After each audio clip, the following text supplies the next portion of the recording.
Hello শিক্ষার্থী বন্ধুরা, তোমরা কেমন আছো? I hope all of you are fits and fine. আশা করি সকলে ভালো আছো, আমিও ভালো আছি। আমি আজকে যে বিষয়টি নিয়ে এসেছি সেটা হলো ভয়েস চেঞ্জ। ভয়েস চেঞ্জ ইংরেজি গ্রামারে অত্যন্ত গুরুত্বপূর্ণ একটা টপিকস এবং বিভিন্ন পরীক্ষায় এটা আসে।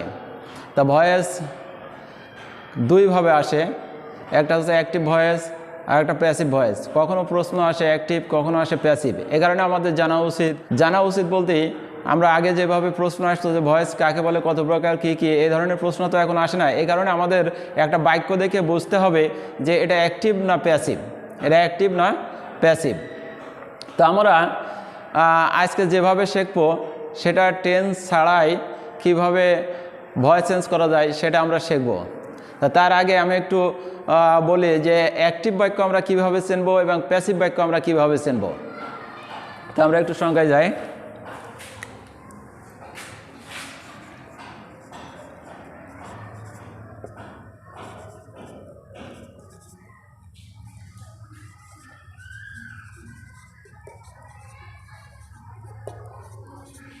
অ্যাক্টিভ ভয়েস এবং প্যাসিভ ভয়েস।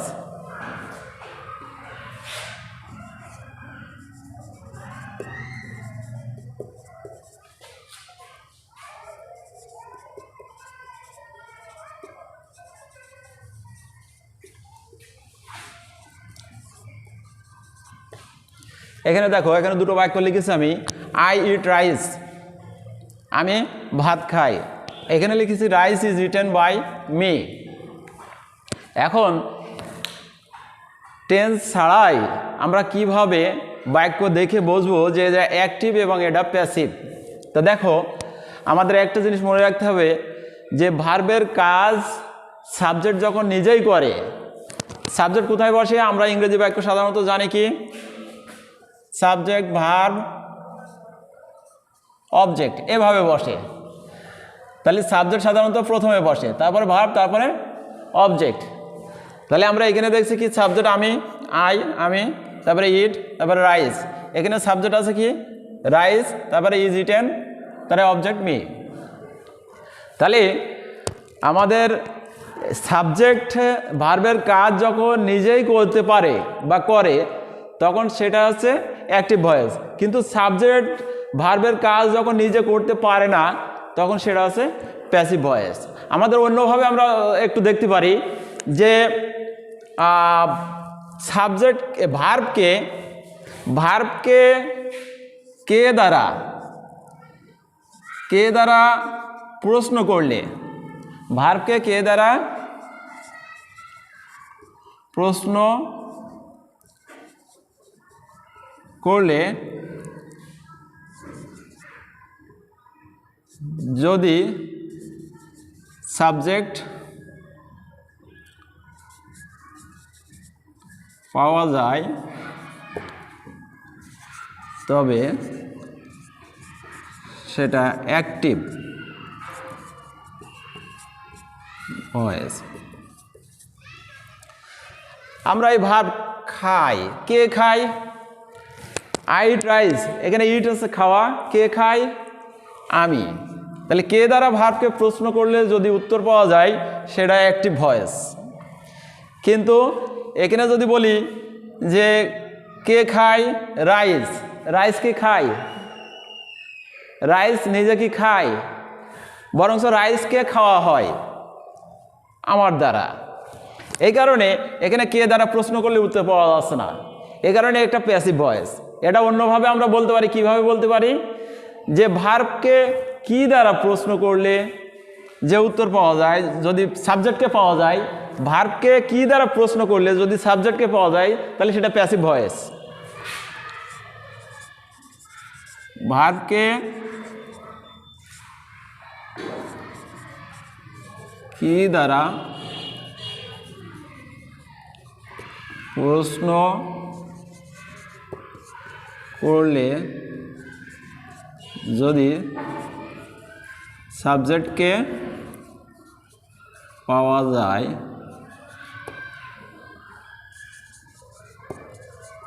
তবে সেটা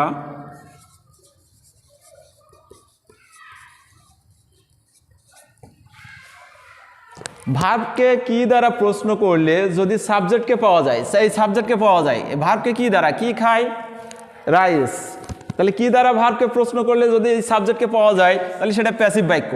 আর কে দ্বারা ভার্বকে প্রশ্ন করলে যদি সাবজেক্টকে পাওয়া যায় সেটা অ্যাক্টিভ বাক্য। অ্যাক্টিভ ভয়েসের সাবজেক্ট সবসময় জীবিত জিনিস হয়ে থাকে। অ্যাক্টিভ ভয়েসের সাবজেক্ট অধিকাংশ ক্ষেত্রে, সবসময় না বলা যায় না, কিছু কিছু ব্যতিক্রম আছে, অধিকাংশ ক্ষেত্রে অ্যাক্টিভ ভয়েসের সাবজেক্ট জীবিত হয় এবং প্যাসিভ ভয়েসের সাবজেক্ট মৃত বা বস্তুবাচক। প্যাসিভ ভয়েসের সাবজেক্ট মৃত বা বস্তুবাচক, তার মানে মৃত বা বস্তুবাচক জিনিস নিজে কোনো কাজ করতে পারে না।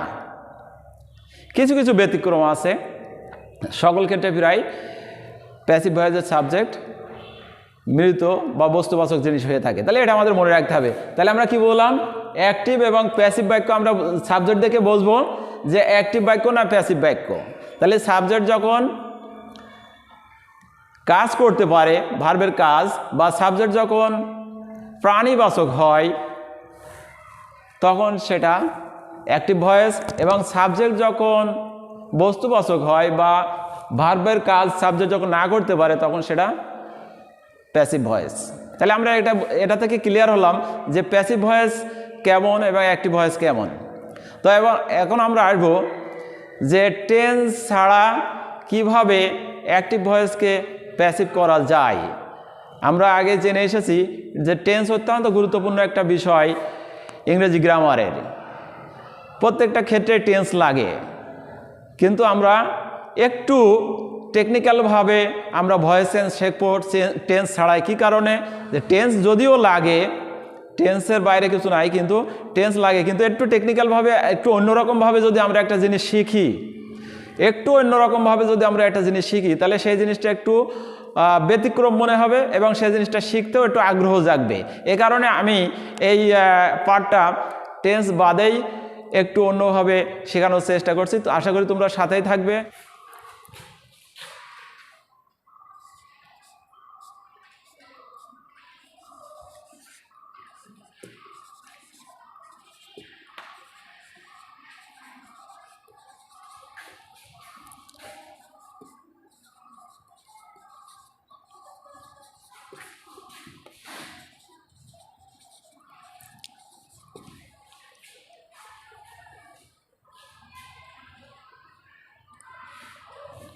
এখানে আমি লিখেছি English is spoken all over the world.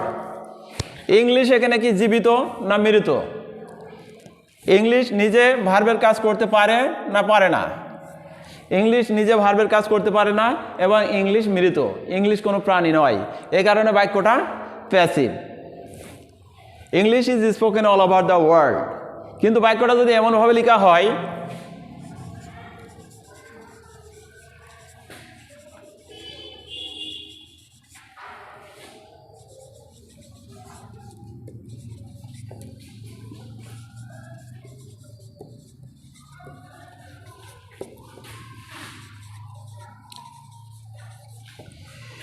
people speak English all over the world.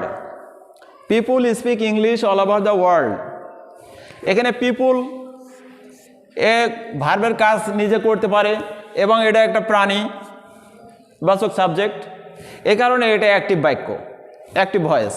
কিন্তু এটা অপ্রাণী, এ কারণে এটা passive voice.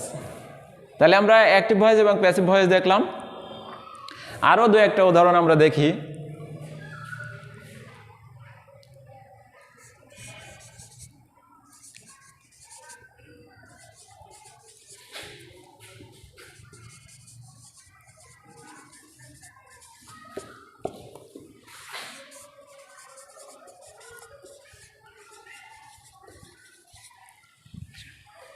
The car was imported from Japan.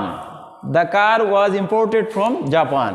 এখানে সাবজেক্ট আছে দি কার, এটা বস্তুগত জিনিস এবং এই ইম্পোর্ট, এই যে ওয়াজ ইম্পোর্ট, এই কাজটাই নিজে করতে পারে না, এই কারণে এটা প্যাসিভ বাক্য। এবং এটাকে যদি অ্যাক্টিভ করতে হয় তাহলে এমনভাবে লিখতে হয়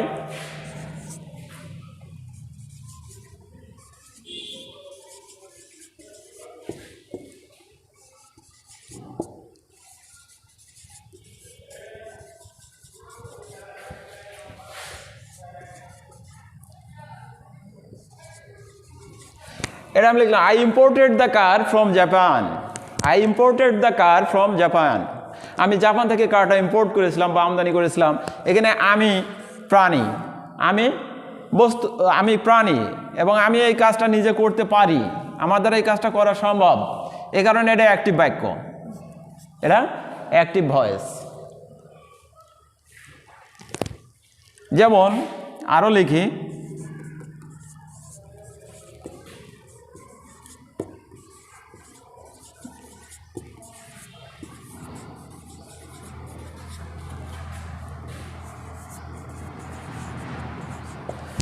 rice is imported from India.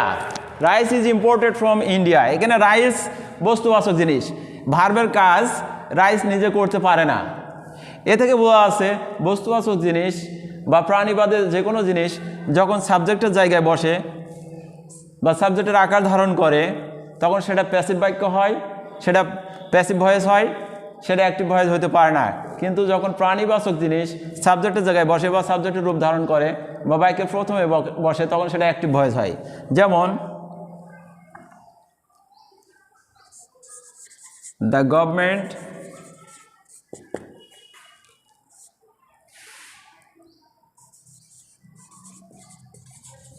imports rice from the government imports rice from India. সরকার, দ্য গভর্নমেন্ট সরকার, এটা প্রাণীবাচক জিনিস, এ ভার্বের কাজ নিজে করতে পারে, এই কারণে এটা অ্যাক্টিভ ভয়েস। তো আমরা টেন্স বাদে কীভাবে অ্যাক্টিভ থেকে প্যাসিভ করা যায় আমরা সেটাই দেখব, এবং এটা হবে একটা ভিন্ন ধরনের শেখা আমি মনে করি। অর্থাৎ ব্যতিক্রমভাবে যদি আমরা শিখি সেই জিনিসের প্রতি আগ্রহ অনেকটা বেশি থাকে, এই কারণে আমরা একটু ব্যতিক্রমভাবে আমরা একটা জিনিস শিখতে যাচ্ছি, সেটা হচ্ছে ভয়েস চেঞ্জ অ্যাক্টিভ থেকে প্যাসিভ টেন্স ছাড়াই। প্রিয় শিক্ষার্থীবৃন্দ, আমরা এখন দেখব অ্যাক্টিভ ভয়েসে কোন চিহ্নগুলো থাকলে প্যাসিভি কি হয়, কোন চিহ্নগুলো হবে এবং কিভাবে হবে। তা আমরা আসি অ্যাক্টিভ থেকে প্যাসিভ করার যে গঠন, আমরা এবার দেখব অ্যাক্টিভ থেকে প্যাসিভ করার গঠনটা আমরা একটু আগে লিখে নিই।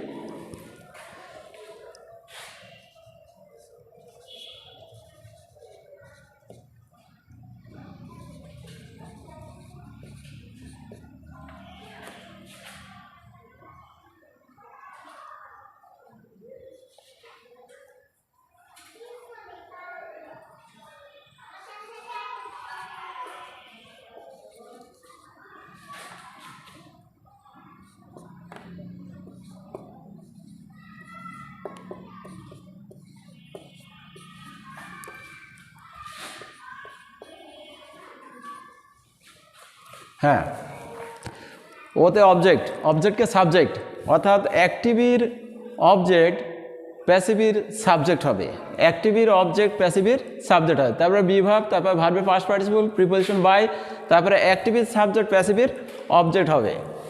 তো আমরা নাউন এবং প্রোনাউনের সাবজেক্টিভ ফর্ম এবং অবজেক্টিভ ফর্ম একটু দেখে নিই।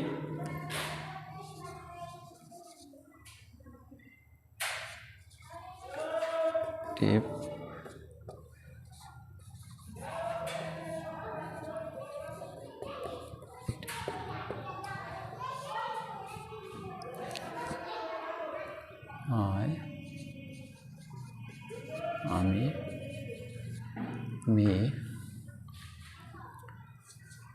we, us, you,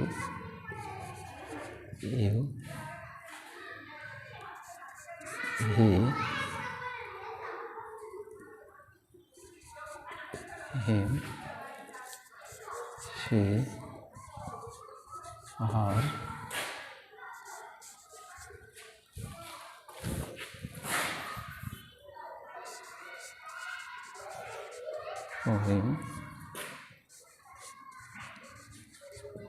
for him, they, হ্যাঁ। তো দেখো, আই মানে আমি, মি মানে আমাকে, তাহলে আই হবে, আর অবজেক্ট হবে মি, তাহলে আই থাকলে মি হবে, উই থাকলে আস হবে, ইউ থাকলে ইউই হবে। ইউইর অর্থ তুমি, এখানে সাবজেক্টিভ ফর্মে, কিন্তু অবজেক্টিভ ফর্মে ইউইর অর্থ তোমাকে। হি থাকলে হিম হবে, সি থাকলে হার হবে, করিম থাকলে করিম হবে। অর্থাৎ নাউন যখন থাকবে সেই নাউনই বসে যাবে, দে থাকলে দেম হবে।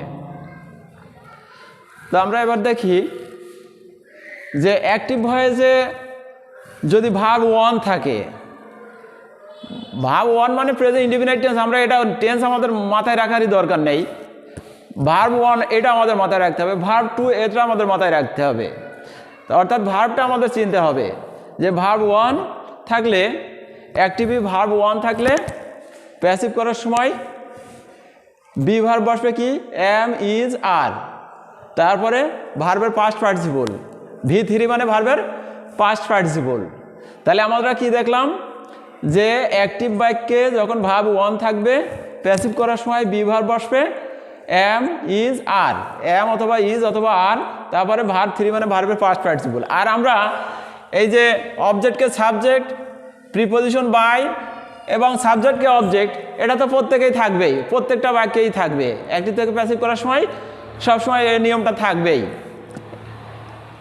অবজেক্টকে সাবজেক্ট, সাবজেক্টকে অবজেক্ট এবং প্রিপোজিশন বাই থাকবে। কিন্তু মাঝখানের যে অংশটুক না সেটা আমি বলছি যে ভার্ব ওয়ান থাকলে এম অথবা ইজ অথবা আর, তারপর ভার্বের পাস্ট পার্টিসিপল। অর্থাৎ এই অংশটুক না আমরা একটু পরিবর্তন করা শিখব। অর্থাৎ এইটা পরিবর্তন করতে পারলে সব কিছু ঠিকঠাক, সব কিছু হবে। এইটাই হচ্ছে মূল বিষয়। তাহলে ভার্ব ওয়ান থাকলে এম, ইজ, আর, এম অথবা ইজ অথবা আর, তারপর ভার্ব 3। ভার্ব টু থাকলে, ভার্ব টু মানে আমরা জানি যে ভার্বের পাস্ট ইনডিফিনিট ফর্ম, কিন্তু আমরা টেন্স জানবো না, আমরা শুধু ভার্ব টু এটা খেয়াল রাখবো যে ভার্ব টু থাকলে কি হয়, ওয়াজ, ওয়ার, ওয়াজ অথবা ওয়ার, পার্সন অনুযায়ী। পার্সনের ক্ষেত্রে ওয়াজ কোন পার্সনের ক্ষেত্রে বসে, ওয়ার কোন পার্সনের ক্ষেত্রে বসে, এগুলো আমাদের দেখতে হবে যে ওয়াজ সিঙ্গুলার, ওয়ার প্লুরাল। তারপরে ভার্ব 3 মানে ভার্বের পাস্ট পার্টিসিপল। তারপর অ্যাক্টিভ বাক্যের ভিতরে যদি am, is, are, was, were, shall be, will be plus ভার্বের সাথে আইএনজি থাকে, অ্যাক্টিভ বাক্যের ভিতরে যদি am, is, are, was, were, shall be, will be, অর্থাৎ এগুলো হচ্ছে কন্টিনিউয়াস ফর্মে। হ্যাঁ, অর্থাৎ ইং থাকলে বিং হবে, ইং থাকলে ওইগুলোর পরে আবার বিং হবে, এগুলোই থাকবে, এগুলো তো বসবেই, এগুলো থাকবে অ্যাক্টিভই, এগুলোর পরে অতিরিক্ত বসবে কি, বিং, অতিরিক্ত বসবে বিং। তারপরে কি হবে, ভার্বের পাস্ট পার্টিসিপল। আর ভার্ব টুর ক্ষেত্রে কি হবে, যে ওয়াজ ওয়ার বসবে, তারপরে ভার্ব টুকে ভার্ব 3-তে পরিণত করতে হবে, ভার্ব টুকে ভার্ব 3-তে পরিণত করতে হবে, এখানে ভার্ব ওয়ানকে ভার্ব 3-কে পরিণত করতে হবে। এবং অতিরিক্ত কি বসবে, এম, ইজ, আর তো বসবেই, তারপরে ভার্ব ওয়ানের পরিবর্তে ভার্ব 3 হবে। এখানে ওয়াজ ওয়ার বসবে, ভার্ব টুর পরিবর্তে ভার্ব 3 হবে। এখানে am, is, are, was were, shall be, will be বসবে, তারপরে অতিরিক্ত বসবে কি, বিং। তারপরে ভার্ব যেটা থাকবে মূল ভার্ব, সেই মূল ভার্বের ভার্ব 3 করতে হবে, মূল ভার্বের ভার্ব 3 করতে হবে, অর্থাৎ ভার্বের পাস্ট পার্টিসিপল করতে হবে। তারপরে have, has, had, shall have, will have, এগুলো যদি থাকে, এগুলো তো বসবেই, এগুলোর পরে আবার অতিরিক্ত বসবে বিন, তারপরে যে মূল ভার্বটা থাকবে সেই মূল ভার্বের ভার্ব 3 মানে মূল ভার্বের ভার্ব পাস্ট পার্টিসিপল করতে হবে। তারপর আমরা শেষে দেখছি কি, shall, should, will, would, can, could, may, might, must, modal auxiliary verb এগুলো। এরপরে আছে সেমি মডেল। তা আমরা এই modal auxiliary verb, semi modal তেমন বিশেষ কোনো ইয়েতে আসে না, মডেল অক্সিলারি ভার্বগুলো আমরা দেখব। তা মডেল অক্সিলারি ভার্ব যখন থাকবে, মডেল অক্সিলারি তো বসে যাবেই, মডেল অক্সিলারির পরে কি বসবে, বি বসবে, মডেল অক্সিলারির পরে বি। তারপরে যে ভার্ব থাকবে মূল ভার্ব, সেই মূল ভার্বের ভার্ব 3 বা পাস্ট পার্টিসিপল, এটা আমাদের মনে রাখতে হবে। আমরা মোটামুটি এই ছকটা বা এই বক্সের ভিতরে যা আছে এইগুলো মাথায় রাখবো, এবং টেন্স নিয়ে আমরা অত টেনশন করবো না, আমরা এটাই মাথায় রেখে দেবো আপাতত। তাহলে আমরা এবার কিছু উদাহরণ দিয়ে দেখব। আমাদের গঠন প্রণালী দেওয়াই আছে যে ওকে এস মানে অবজেক্টকে সাবজেক্ট, অ্যাক্টিভ ভয়েসের অবজেক্ট, প্যাসিভ ভয়েসের সাবজেক্ট হবে, বি ভার্ব, বি ভার্ব আমরা এই স্যাম্পলগুলো দিয়ে তারপরে বসবো যে এইগুলো থাকলে এগুলো হবে। তারপরে আমরা ভার্ব 3 বা ভার্বের past participle, preposition by, active ভয়েসের সাবজেক্ট, প্যাসিভ ভয়েসের অবজেক্ট। এই তা আমরা প্রথম দেখি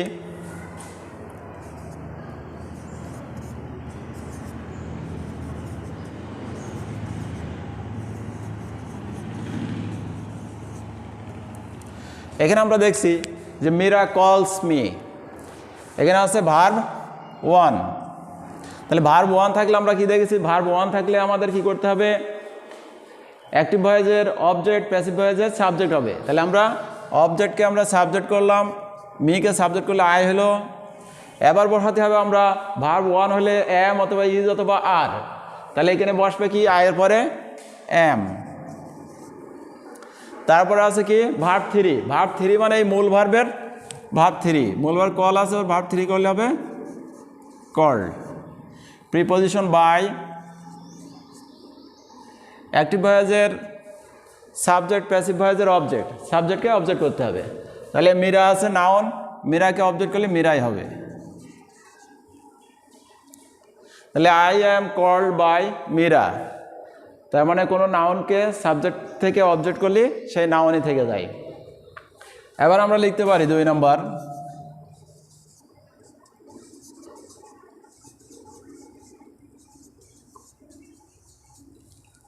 এখানে হলো মীরা কল্ড মি, এখানে হলো ভার্ব 2, এটা হলো ভার্ব 2।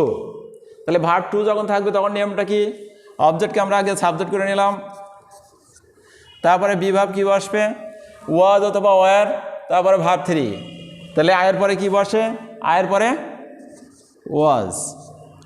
ভার্ব 3 এখানে এই ভার্বটার ভার্ব 3ও যা ভার্ব 2 তাই, কল্ড বাই, নাউনকে অবজেক্ট করলে নাউনই হয়। এদের মীরা ছিল, মীরাই বসে গেল, তাহলে I was called by Meera. এবার যদি লিখি হি ইজ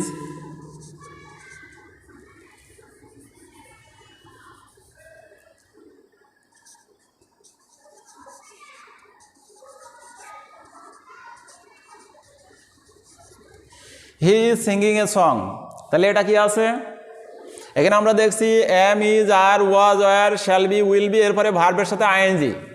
তাহলে এখানে ইজ আছে, ভার্বের সাথে আইএনজি আছে। তাহলে এটা থাকলে কি করতে হবে, এটা থাকলে আমাদের অবজেক্টকে আগে সাবজেক্ট করে নিলাম, তাহলে এ সং, এরপর কি বসবে বিভাব বসে গেল। এবার এই ইংয়ের কারণে হবে কি, ভার্বের সাথে আইএনজি থাকার কারণে হবে এখানে বিং, তার মানে am is are was were shall be will be যা আছে এটা তো থাকবেই, এটা এগুলো থাকবেই, তার মানে এখানে ইজ থাকলো। এবার অতিরিক্ত বসবে বিং, তারপরে ভার্ব 3, এই যে ভার্ব মূল ভার্ব আছে এই মূল ভার্বের ভার্ব 3, তাহলে সিঙ্গিংয়ের ভার্ব 3 করলে কি হয় সাং বাই, সাবজেক্ট আছে হি, অবজেক্ট করলে হবে হিম।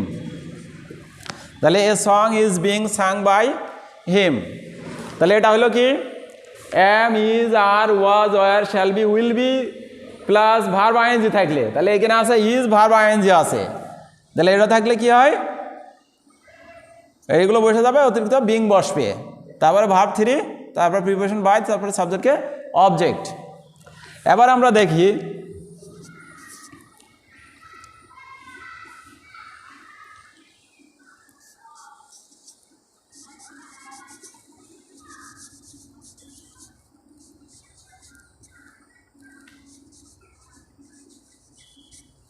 He has done the work, এখানে বলা হয়েছে কি have, has, had, shall have, will have, এগুলোর পরে ভার্ব 3, এখানে ভার্ব 3 আছে আর হ্যাজ আছে, থাকলে কি হবে বিন হবে, তারপরে ভার্ব 3 হবে, তারপরে ভার্ব 3 তো আছেই, তাহলে এগুলো হবে, তারপরে বিন হবে, তারপরে ভার্ব 3, তাহলে এগুলো হবে মানে অবজেক্টকে সাবজেক্ট করলাম দ্য ওয়ার্ক, দ্য ওয়ার্কের পরে বসবে কি হ্যাজ, অতিরিক্ত বসবে বিন, আর ভার্ব 3 আছে এখানে, ভার্ব 3 বসে গেল, প্রিপোজিশন বাই, সাবজেক্ট হি ছিল, অবজেক্ট করলে হিম হলো। এবার আমরা আরো দুটো উদাহরণ দেখি। তাহলে এবার আমরা দেখব কি যে shall, should, will, would, can, could, may, might, must, ought to, use to, এগুলো যখন থাকবে, এগুলোর পরে কি বসবে? বি, তারপরে ভার্ব 3। তাহলে আমরা এটা দিয়ে একটা উদাহরণ দিই।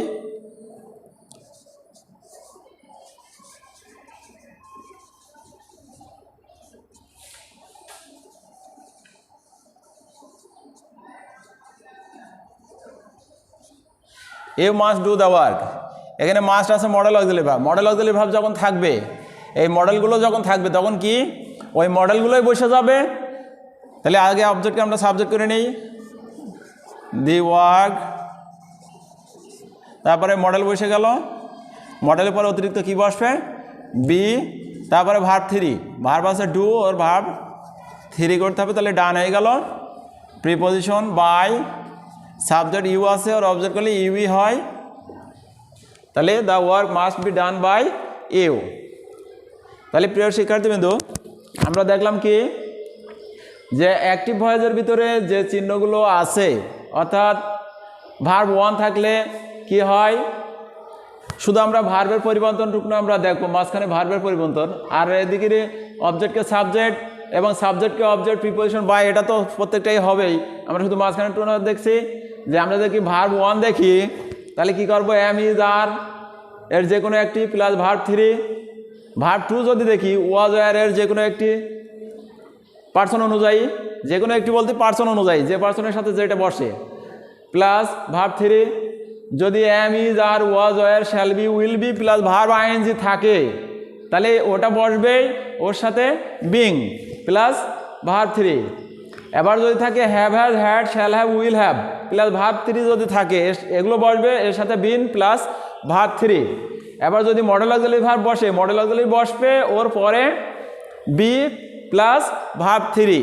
তাহলে এই নিয়মটি দেখে দেখো আমাদের কিন্তু কোনো টেন্স অত ঝামেলা মাথায় রাখা লাগছে না, যে সেই প্রেজেন্ট ইনডিফিনিট টেন্স থেকে শুরু করে সে 12টা টেন্স, এগুলোর প্রত্যেকটা নিয়ম, প্রত্যেকটার সব কিছু মনে রাখা লাগছে না। এটা শর্টকাটে কিন্তু এই শুধু এই শখটা মনে রাখলেই আমাদের হয়ে যাচ্ছে। তা প্রিয় শিক্ষার্থী বন্ধুরা, তোমাদের এই ভিডিওটা যদি ভালো লাগে তাহলে লাইক, শেয়ার, কমেন্ট করতে ভুল করবে না, এবং একটু সাবস্ক্রাইব করলে আমার একটু উপকার হবে। তাহলে চ্যানেলটা সাবস্ক্রাইব করবে, এরপরে যাতে সুন্দর সুন্দর ভিডিও পাও। সবাইকে ধন্যবাদ ভিডিওটি দেখার জন্য।